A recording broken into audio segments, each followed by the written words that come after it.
Hey everybody, Nate with Nate Dog Training here to talk to you about my training program. Make sure you subscribe to my YouTube channel and check out my book on Amazon called How to Train a Rescue Dog.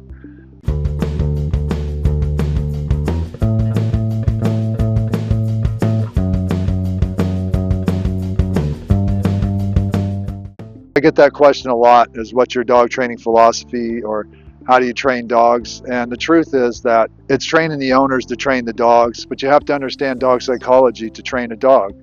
Obedience training is not going to get you to the top. It's not going to get you where you really want to go with your dogs. So the best thing I could say is my training starts where obedience ends. And that means that when you control the leash and walk your dog the way you're supposed to, where they're in control and paying attention to you on the walk, that's the number one thing that you're going to get out of my training. Besides a PhD in dog psychology, that's the most important thing, of understanding what you're working with and how to work with them and how they learn, right? They don't learn with commands and treats. They learn through conditioning and imprinting. So you imprint and condition the right behavior, you get what you want. We're at a park here in Phoenix and we're just chilling out, making this intro video about how much control you really can have.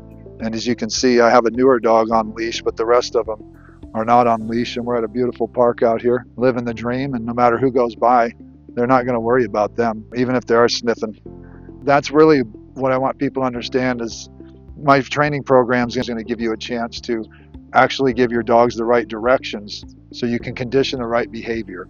What I work with so much is everybody's done all the obedience, but they still don't know why their dogs have separation anxiety, pull on a leash, are reactive at dogs, insecurities, fear. All that stuff is because pretty much most of you are letting your dogs walk you and you're letting them control your house. And that leads to behavioral issues, and it's an imbalance in the relationship. Allowing a dog to control is the worst thing you could do.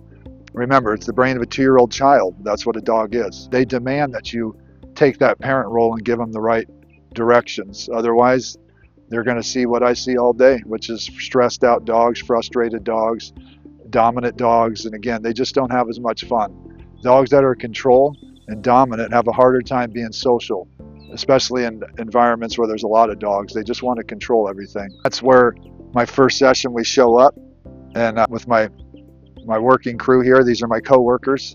What we do all day is help reassociate dogs that have had negatives with dogs, puppies that have no experience with dogs. What we do is we help bridge that gap. We help have positive imprints for dogs who haven't had any interactions with dogs. I help people with dogs that have had bad reactions with dogs or bad associations where they've been in a fight or just haven't met any dogs and don't know how to act around dogs.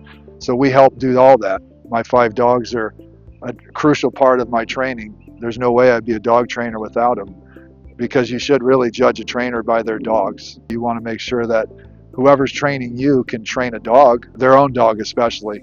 It's easy to teach anybody how to do basic obedience in a store or a warehouse, but the real world is where I work, and so my training is all about the real world.